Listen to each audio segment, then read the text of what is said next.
I always looked at John as somebody who had been there before me and who was doing it the way he wanted to do it. Don't take no for an answer. Don't give up. Keep going. Winner never quits. Quitter never wins.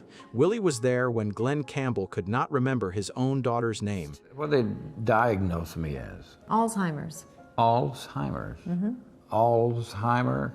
Mm-hmm. How do you You start losing your memory. But when someone put a guitar in his hands and pointed at the words on the page, he could still sing. I'm still here, but yet I'm gone. The last album Glen Campbell ever made featured a Willie Nelson song. I don't play guitar or sing my song. Called Funny How Time Slips Away. And it was not his song. It was Willie's, and Glen sang it one line at a time because his mind could no longer hold more than that. Well, hello there. It's been a long, long time. Willie added his voice from a studio in Nashville, hundreds of miles away, because the two men who had been friends for over 50 years could not be in the same room anymore. Glen Campbell's mind was too far gone by the time the album came out to understand the finished version, and the song that was supposed to be a goodbye became something he never got to say. Gee, ain't it funny how time just slips away? That duet won the CMA Musical Event of the Year in 2017, and the title became something more than just a song title after that. It became the truth. Well, there's been some, low points. Time slipped away from all of them, from Waylon and Johnny and Merle and Kris, and from everyone who grew up listening to what they built together. You were always on my mind. But there is one man who is still keeping them alive in a different way, and he is doing it from a stage at 92 years old. I sort of idolized him when I was in the Army. He was one of the hero songwriters, and he kind of worked his way into my consciousness, and I don't remember when I didn't know him. With lungs that barely work and a promise that will not let him rest.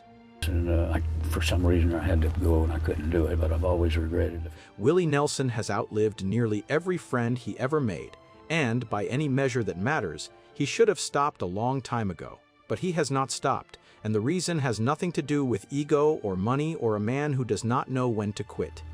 Someone asked him if they thought I was worried, and he said, well, if he owed them $1 million, he might be in trouble.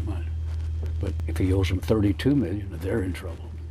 The reason is a promise, one that started long before the funerals, one that each friend he buried made a little bit heavier, and one that he will carry until the day he cannot carry it anymore. They all came from the same place, not the same town, but the same kind of dirt. Willie Nelson picked cotton in Abbott, Texas, and learned guitar from his grandparents before he was old enough to go to school. My grandparents, for sure. They set you on this road. They set me on the right road and gave me the right thoughts to feel like I owe it all to them. Johnny Cash picked cotton in Dyess, Arkansas, and sang gospel with his family in a house that did not have indoor plumbing. Glen Campbell picked cotton in Delight, Arkansas, the seventh son of 12 children, and his father bought him a $5 guitar from the Sears catalog because it was the only gift they could afford. Waylon Jennings grew up in Littlefield, Texas, learned to play on a guitar that was bigger than he was, and was performing on the radio by the time he was 12 years old.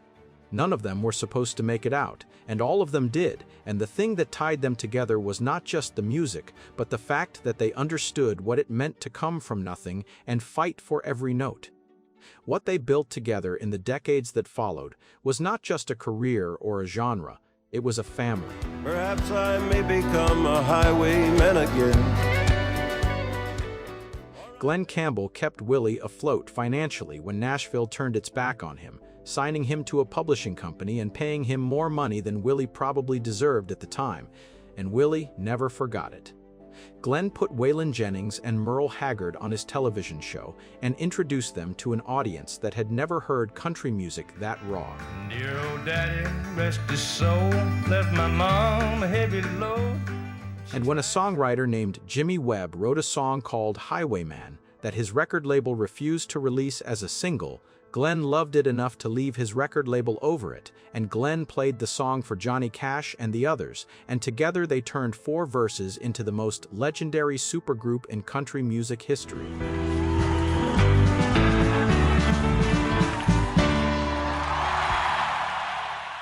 They fought Nashville together. They played Farm Aid together. They stood on stages from Texas to New York together, and when Glen could not be an official Highwayman because the industry had already put him in a different box, he showed up at the first Farm Aid in 1985 and sang Highwayman with them anyway, filling in for Kris Kristofferson like he had been there all along.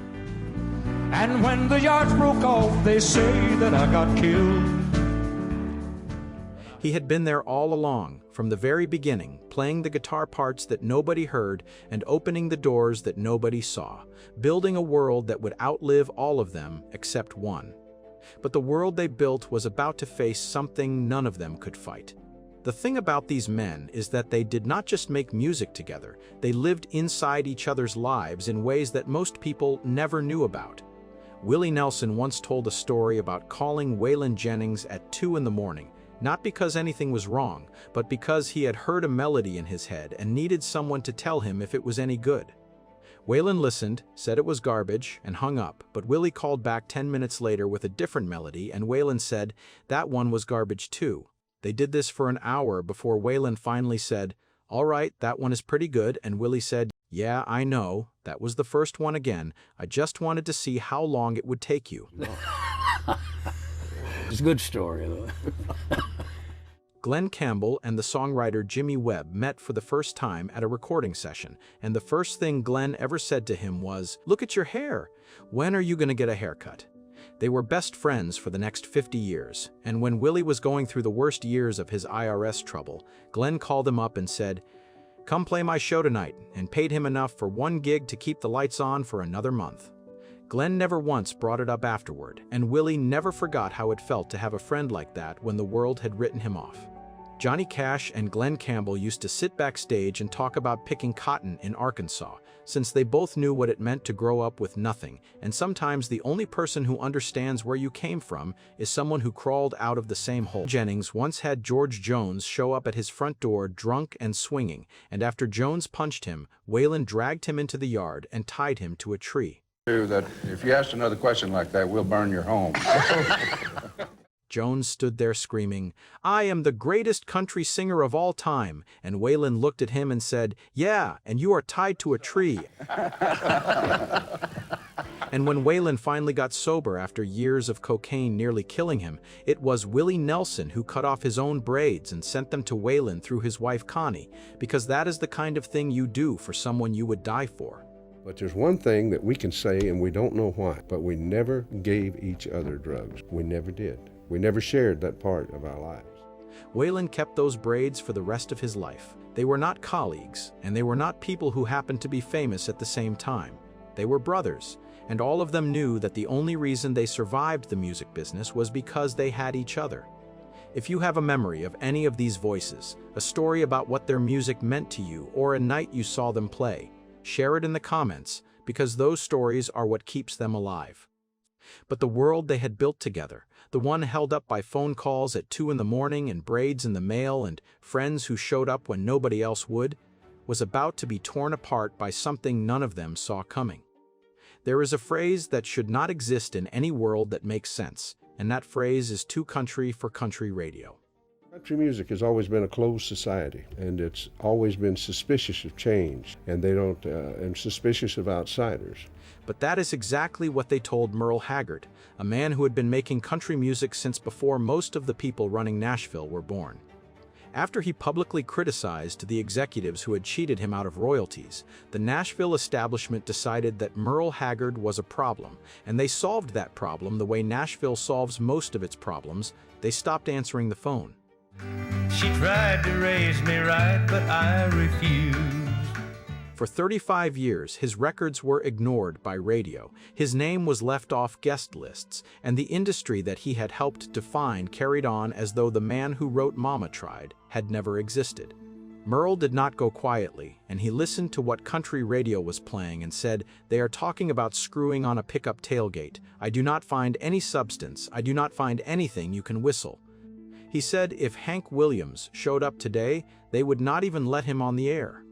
George Jones said the same thing in his own way. They have stolen our identity. They need to find their own title.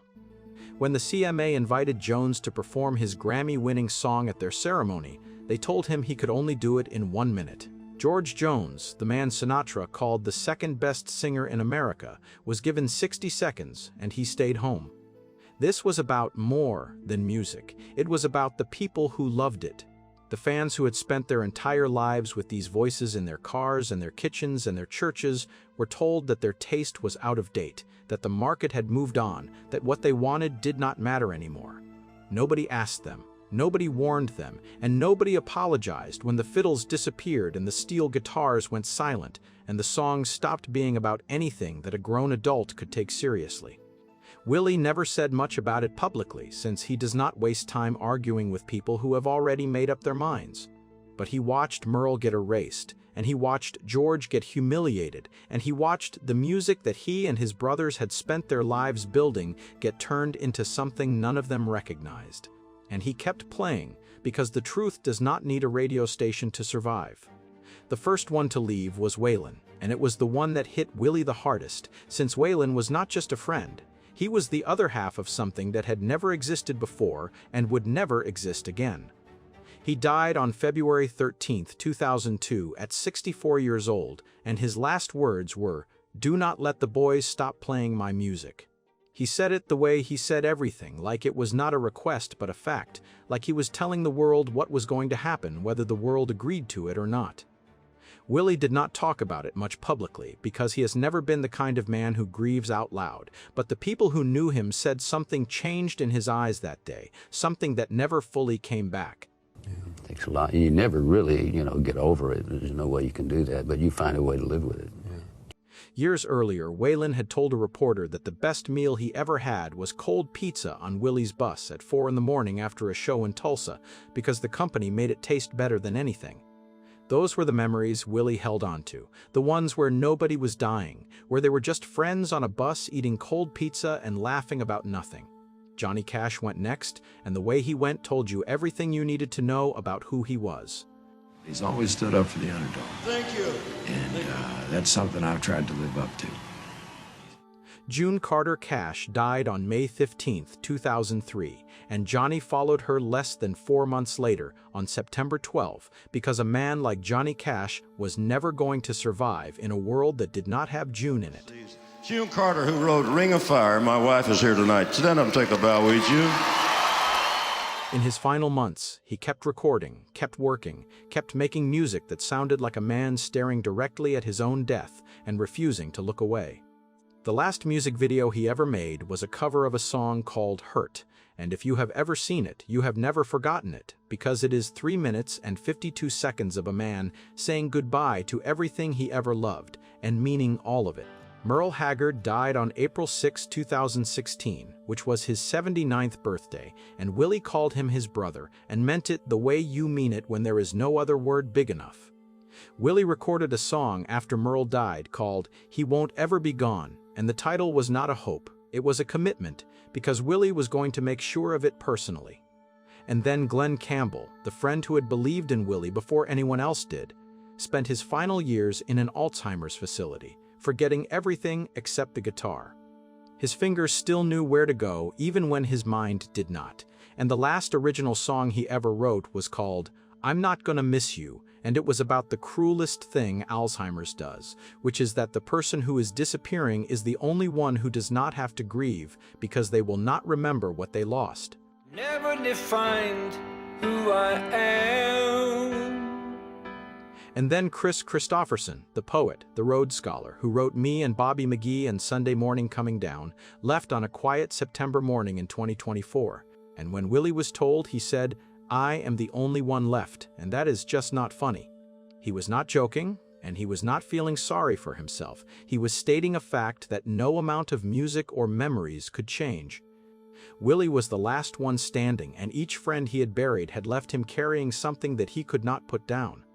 There is a moment that happens to every person who outlives the people they love, a moment where the grief stops being about what you lost and starts being about what you are supposed to do with what is left. For Willie, that moment did not come all at once. It came in pieces, one funeral at a time, one empty chair at a time, one phone number in his contacts that would never ring again at a time. And somewhere in the middle of all that silence, the promise became clear, not because someone asked him to make it, but because each person he had lost had already told him what they needed, in their own way, before they left. Waylon had told Willie exactly what he needed in those final words, and it was not a request, it was a command that the music was not allowed to die, not on Willie's watch, not ever. Merle had spent 35 years proving that Nashville could not silence him, and when he died, that stubbornness did not disappear. It transferred straight to the man who had called him brother for half a century. Glen had spent his last years proving that the music outlasts the mind, that a man can forget his own name and still find the strings, and that lesson was not lost on Willie, since it meant that as long as you can still play, you are still here. And Kris, the poet, had spent his life writing songs for the rest of them to sing, for as long as they were here, and now Willie was the only one left to sing them. Willie does not perform at 92 because he loves the spotlight. I had pneumonia 4 or 5 times, my lung collapsed, I almost died, so... He performs because the moment he stops, an entire world goes silent. Each song he plays carries Waylon's growl and Johnny's depth and Merle's truth and Glen's guitar and Kris's poetry, and the audience that comes to see him is not just seeing one man anymore, they are seeing the last living proof that an entire era actually happened, that those voices were real, that those friendships were real, and that the music they made together was worth something that Nashville was never able to put a price on. What keeps Willie on that stage is not something he made to any single friend. It is what he renews every time he walks out under the lights, which is that as long as he is still here, they are still here too. And so he picks up the guitar, and he steps to the microphone, and he sings, because Willie Nelson has never broken his word in his life, and at 92 years old, he is not about to start. You know, we're all gonna die. I may be next, you may be next, who knows? But here is the thing that Willie knows, and that the rest of the world is only beginning to understand. The chain did not break. But I'm still around. I'll always be around and around and around. Waylon's last words were, "Do not let the boys stop playing my music." And somewhere on his son Shooter's wrist there is a gold bracelet with 6 words engraved on the inside. The music is in good hands. And to have your kids up there doing a good job with you now, that's as good as it gets. Shooter Jennings has worn that bracelet while accepting 3 Grammy Awards, and when he is not making his own records, he is producing albums for Willie's son Lukas, because the outlaw legacy is not just surviving, it is being passed from one family to another like something sacred. Lukas Nelson was nominated for a Grammy in 2026 in the same category as his own father, which meant Willie competed against his own son for Best Traditional Country Album, and if that is not proof that the music is in good hands, then nothing is. Luke's guitar playing, I hear a lot of my licks coming back at me a lot better than they went out. Glen Campbell's daughter Ashley stood on stage during her father's farewell tour and played banjo while he forgot the words around her, and then she wrote a song called Remembering with a line that said, "Daddy, do not you worry, I will do the remembering." Daddy, don't you worry, I'll do the remembering. Rosanne Cash has 4 Grammys and has spent her career making sure the world never forgets what her father's name means. Ben Haggard took his father's bus, his father's band, and his father's songs back on the road, because someone had to. And the Hank Williams family has been making country music for 4 generations now, from Hank Sr. to Hank Jr. to Hank III to young Coleman Williams, nearly 80 years of unbroken music from a single bloodline. And so many others who are carrying these songs forward in ways that the world has not even noticed yet. I thought about Hank Williams Jr., you know, how he's done very well. You know? Willie sees all of this, and it is the reason he can still smile at 92 years old, because the promise is being kept, not just by him, but by every son and daughter and grandchild who picked up a guitar because they heard their mother or father playing one in the next room. What are some of the rules that your family has? There's three. There's three. Don't be an asshole. Don't be an asshole. Don't be a goddamn asshole. If you broke three, you really screwed up. He does not need to carry it all alone anymore. His job now is to guide them, to stand on that stage and show them what the music is supposed to sound like, so they never forget where it came from. The promise that will not let Willie Nelson rest is the same one that will not let any of them rest, which is that the truth is worth singing, even when the world stops listening, and even louder when it tries to forget. If this story meant something to you, if any of these names brought back a memory or a feeling that you thought you had forgotten, please take a moment to like this video and subscribe, because there are more stories like this one waiting to be told.